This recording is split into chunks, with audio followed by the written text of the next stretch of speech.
नमस्कार, मैं आरबी सिंह यादव और आप देख रहे हैं मेरा YouTube channel RB Singh Yadav editor. आज हमने राधा स्वामी सत्संग सभा के जो शरण आश्रम हॉस्पिटल है उनके चीफ मेडिकल ऑफिसर से श्री एस.के. सत्संगी साहब से लंबी बातचीत की और जो बातचीत हुई वो हम आपको यहाँ सुनवाते हैं। हमसे उन्होंने कहा कि शरण आश्रम हॉस्पिटल में इस समय होम्योपैथी की 60 बच्चों की पढ़ाई भारत सरकार की मान्यता से हो रही है। हमने उनसे कुछ सवाल किए कि भविष्य में कोई योजना, चूँकि यूनिवर्सिटी आपके पास है, एक अच्छा खासा हॉस्पिटल आपके पास है, तो क्या कोई मेडिकल कॉलेज खोलने की प्लानिंग है। इस पर उन्होंने कोई टिप्पणी ना करके ये ज़रूर कहा कि दयालबाग का उद्देश्य है कि होम्योपैथी और आयुर्वेदिक के जो इलाज होते हैं उनको सफलतापूर्वक संपन्न कराने के लिए आगे की व्यवस्था देखी जाए। तो इसमें शायद आयुर्वेद के लिए कोई मेडिकल खोलने की उनकी अपनी प्लानिंग है। ये प्लानिंग कब सफल होगी, कैसे होगी, ये तो उन्होंने नहीं बताया, लेकिन उन्होंने कहा कि इस पर चर्चा और हमारा शोध ज़रूर चल रहा है। वहीं उन्होंने कहा कि अभी हम होम्योपैथी के 60 बच्चे पढ़ा रहे हैं।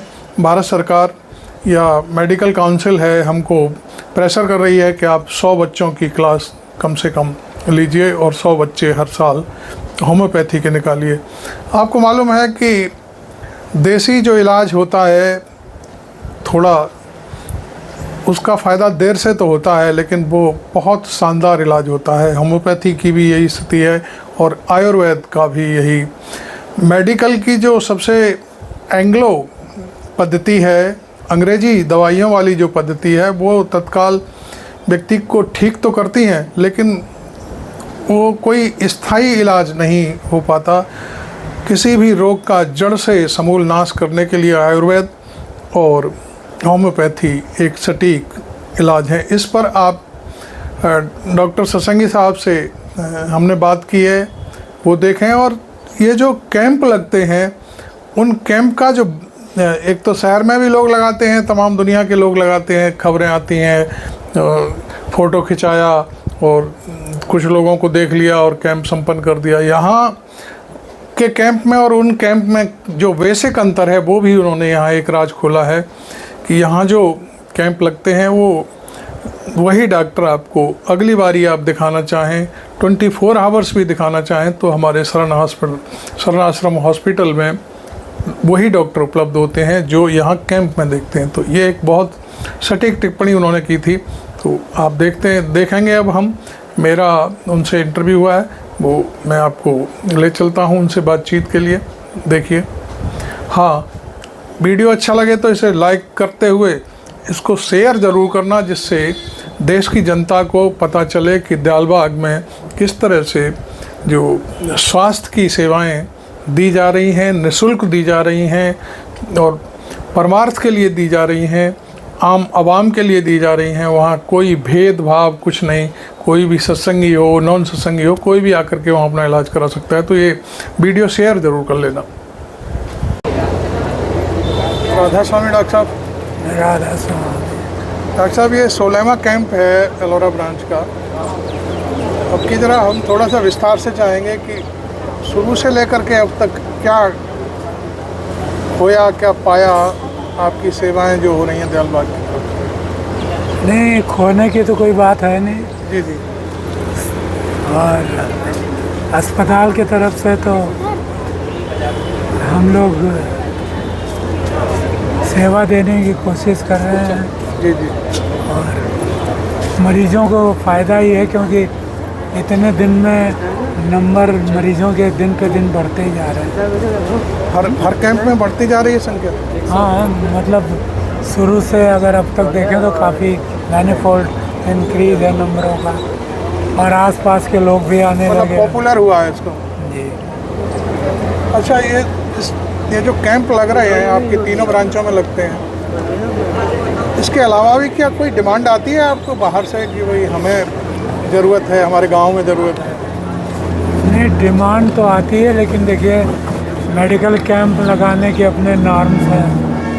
सीएमओ का परमिशन चाहिए होता है, तभी हम लोग आउटसाइड द हॉस्पिटल कुछ कर सकते हैं। अच्छा, जैसे किसी गांव में आप जाएं तो उसके लिए परमिशन चाहिए? जिस गांव का जो भी जिला पड़ता है उसके सीएमओ का परमिशन जरूरी है, बिना परमिशन के नहीं है। आगरा शहर में, मतलब आगरा जनपद में तो शरण आश्रम में तो स्टैंडिंग परमिशन है, हमारा रजिस्ट्रेशन है। उसके अलावा हम बैकुंठ धाम में लगाते हैं और इन तीनों ब्रांचेज में लगाते हैं। और बैकुंठ धाम में सुबह शाम भी डॉक्टर बैठता है, तो इन सब का परमिशन सीएमओ आगरा से हमने दिया हुआ है। तो वैसे मालूम परमिशन नहीं हो और लोगों को बहुत ज़रूरत हो तब नहीं कर नहीं सकते हम? अब ये क्या टेक्निकल प्रॉब्लम है, कोर्ट का कुछ ऑर्डर है, तो सीएमओ की भी मजबूरी है।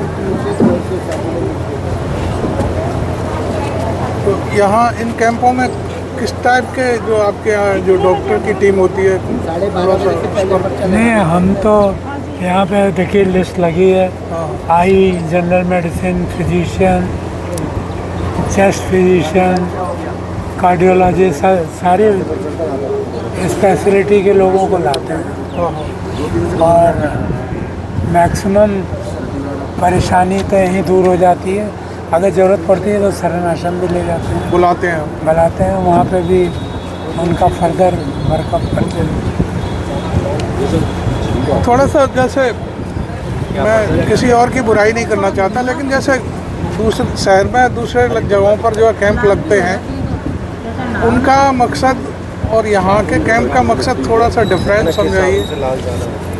देखिए, बाहर जो लोग मेडिकल कैंप लगाते हैं ना, तो जो लगाते हैं वो अपने को प्रोजेक्ट करते हैं। जो संस्था लगाती है या जो डॉक्टर लगाते हैं तो प्रोजेक्ट करते हैं कि हम यहाँ कर रहे हैं सेवा भाव ये। और जैसा कि आपको पता है दयालबाग कल्चर में प्रोजेक्शन तो है नहीं, यहाँ सारा प्रोजेक्शन नहीं। मैं एक बेसिक डिफरेंस, जैसे उन्होंने एक कैंप लगा दिया, फिर पता नहीं कोई डॉक्टर मिले न मिले, यहाँ की स्थिति में थोड़ा सा ये तो कमी है। जब हम सर्विस में थे तो भी कैंप आई के लगवाते थे, तो हमने एक रूल बनाया था कि फिक्स डे फिक्स टाइम हम नेक्स्ट टाइम यहीं आएंगे, ताकि फॉलोअप हो सके। और सिमिलर केस में ये भी है, हमारे ये कैंप है, जैसे आप बृहस्पतिवार को सेकंड थर्सडे को लगा रहे हैं, अगले महीने सेकंड थर्सडे को हम यहाँ आएंगे। उसके अलावा पर्चों पे लिखा हुआ है कि ये टीम शरण आश्रम हॉस्पिटल की है। अगर किसी मरीज़ को कोई प्रॉब्लम है तो वो शरण आश्रम हॉस्पिटल डेली कभी भी आ सकती है। अब ये कि एक दिन कैंप लगा के अलोप हो जाओ, गायब हो जाओ, तो फिर मरीज़ इधर अखबारों में फोटो छप गया, वो शायद इस टाइप की चीज़ें होती हैं उनमें, तो फिर मरीज़ तो परेशान होता है। तो दयालबाग में जो कैंप लग रहा है वह हम अपनी रिकॉग्निशन बताते हैं कि हम यहाँ से आए, हम यहाँ के डॉक्टर हैं और हम अगले महीने भी आएंगे और हम आ रहे हैं हर। तो उस तरह से ये है ना कि मरीज़ को कॉन्फिडेंस कैंप का भी डेवलप हो जाता है और उसको ये पता है कि अगर हम यहाँ नहीं तो हम हॉस्पिटल में मिलेंगे, तो हॉस्पिटल में मिलेंगे, नहीं है तो अगले कैंप में कहीं दूसरी जगह लग रहा है वहाँ मिलेंगे। ये बेसिक डिफरेंस है। और डॉक्टर साहब को अपने शरण आश्रम हॉस्पिटल की और ज़्यादा कोई नई चीज़ हो तो बताइए थोड़ा। शरण आश्रम हॉस्पिटल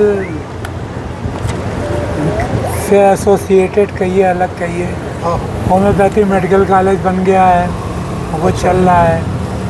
और तो होम्योपैथी का इलाज भी मिलता है क्या? जी, होम्योपैथी का इलाज भी मिलता है, पढ़ाई भी होती है। और जो सबसे बड़ी बात है कि जो चैरिटेबल मिशन है हमारे सत्संग का, उसके हिसाब से हम लोग इंडिया में सबसे कम पैसे में होम्योपैथी की डिग्री के लिए पढ़ाई करवा रहे हैं। गवर्नमेंट मेडिकल कॉलेजेस की तो बात छोड़िए, क्योंकि गवर्नमेंट वाले तो भाई कुछ भी नहीं कर सकते। वहाँ कितना लगता है सर, थोड़ा सा ओपन करिए। क्या वहाँ पे पढ़ाई में कितना खर्चा आता है क्या थोड़ा हमारे यहाँ? आपके यहाँ और वहाँ दोनों? नहीं, बाहर जो गवर्नमेंट का है हम लोग उसी के एट पार हैं, और जो प्राइवेट मेडिकल कॉलेजेस होम्योपैथी के हैं हाँ, उनमें तो 3 lakh, 2.5 lakh, 3 lakh per annum total fees degree है। का लेते हैं वो, या नहीं, पर एनम। अच्छा, पर एनम का है। आपके यहाँ क्या फीस है बच्चों की?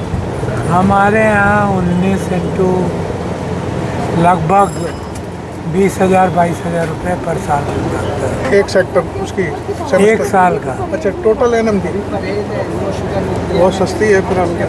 कितने छात्रों को आप निकालते हैं पर ईयर? हमारे यहाँ 60 की परमिशन है, अच्छा, और NCH जो नेशनल कमीशन ऑफ होम्योपैथी है हाँ, वो हम लोगों को काम को और मतलब इकोनॉमिकल फीस देख के प्रेशराइज भी कर रही है कि आप लोग 100 सीट लें कम से कम। गवर्नमेंट कह रही है? NCH नेशनल काउंसिल, अच्छा, जो मेडिकल मेडिकल कॉलेजेस काउंसिल है। तो अब यह है कि तो वहाँ देखिए, क्या फिर जगह की कमी है आपके पास या क्या है? मतलब आप एक्सटेंशन क्यों नहीं कर रहे? एक्चुअली है एक्सटेंशन। बात यह है कि हमारे 60 सीट अच्छी तरह से चलने लगे, तो हम लोग 100 के लिए कोशिश करेंगे। पता चला भी, आपको पता ही है कि इतने मुकदमा ये वो, उसके बावजूद किस तरह से हमारा चल रहा है कॉलेज। तो अभी बीच में ही 60 का 100 कर दें, पता चला। ये आपका कब से स्थापना हुई है? कितने साल से आप निकाल रहे हैं डॉक्टरों को? नहीं, हमारी तो 2017 में फर्स्ट एडमिशन हुआ था। अच्छा अच्छा, फिर कुछ गलतफहमी हो गई तो काउंसिल ने रिकॉग्नाइज नहीं किया। फिर यूनिवर्सिटी हाई कोर्ट गई, फिर हाई कोर्ट ने देखा सारा कि हम किस तरह से पढ़ाते हैं, हमारा अस्पताल कैसा चल रहा है, ये चलता है। तो हाई कोर्ट ने फिर उस बैच को रेगुलराइज किया अच्छा। कि ब्रेक नहीं हुआ बीच? तो वह तो रेगुलराइज हो गया। उसके बाद फिर हम लोगों ने अप्लाई किया कि हमें उसी तरह से कंटिन्यू करें। तो NCH नहीं माना का फ्रेश एप्लीकेशन दी गई, तो फ्रेश एप्लीकेशन दी गई, तो वो चल रहा है। तो इस तरह से 2024 2025 अभी नया बैच आएगा और 2024 का बैच है। ये 60 बच्चों को पढ़ाने के लिए कितने वहाँ पे डॉक्टर जो प्रोफेसर होते हैं, क्या कहते हैं आपकी लैंग्वेज में? मतलब ये उसके हिसाब से 19+1 प्रिंसिपल, इतना फैकल्टी की ज़रूरत है। और अभी हमारे पास 18+1 है, एक फैकल्टी की कमी है एनाटॉमी में। तो उम्मीद है कि आजकल में ज्वाइन कर लेगा। सिलेक्शन हो चुका है, लेकिन तो ऐसा कोई हमारे यहाँ कमी नहीं है। सामान की भी नहीं है, उसकी भी नहीं है। बेसिक एक चीज़ है जो एनाटॉमी में कैडेवर की बात होती है, तो कैडेवर तो कितने ही मेडिकल कॉलेज में नहीं मिल रहा है। तो हम लोग SN और FH से कोलैबोरेशन करके बच्चों को पढ़ा रहे हैं। कोशिश में भी हैं कि हो जाएगा। अच्छा, क्या शरण हॉस्पिटल का कोई आगे की रणनीति है क्या, मेडिकल कॉलेज खोलने की? ऐसा कुछ है कोई प्रस्ताव? देखिए, मेडिकल कॉलेज आपके पास ना तो ज़मीन की कमी है, ना क्या कहना चाहिए, बाकी जो सुविधाएं होती हैं उसकी भी कोई कमी नहीं। यूनिवर्सिटी आपकी है ही नहीं। एलोपैथी का तो हम नहीं बता सकते, लेकिन आयुष, आयुर्वेदिक, होम्योपैथी, इसके लिए तो डायरेक्शन है कि आयुष मेडिकल कॉलेज और विद इंटीग्रेटेड ट्रीटमेंट। मतलब हमारा एलोपैथी सेक्शन, आयुर्वेदिक सेक्शन, यूनानी सेक्शन, होम्योपैथी सेक्शन, इन सबको मिलके एक मरीज़ का होलिस्टिक अप्रोच, पूरी तरह से इलाज करने का कंसेप्ट है। तो उसमें होम्योपैथी मेडिकल कॉलेज तो चल ही रहा है। चल गया। अब जब डायरेक्शन होगा तो आयुर्वेदिक के लिए भी हम लोग कोशिश करेंगे। और ये तो आप सही कह रहे हैं, लैंड की कमी तो नहीं है, लेकिन सब में आजकल टीचर्स मुश्किल से मिल रहे हैं। बाकी देखिए। थैंक यू डॉक्टर साहब, बहुत अच्छी जानकारी दी आपने। राधा स्वामी। राधा। डॉक्टर सत्संगी से जो बातचीत हमारी हुई वो आपने देखी। उन्होंने एक एक चीज़ को बाकायदे बताया हमें कि किस तरह से दयाल बाग की अपनी प्लानिंग है और वह देसी इलाज है उसमें ज़्यादा भरोसा रखता है, ये उन्होंने कहा। तो खैर, वीडियो अच्छा लग रहा हो तो लाइक करते हुए इसे शेयर ज़रूर कर लेना। Thank you very much. मैं आरबी सिंह यादव।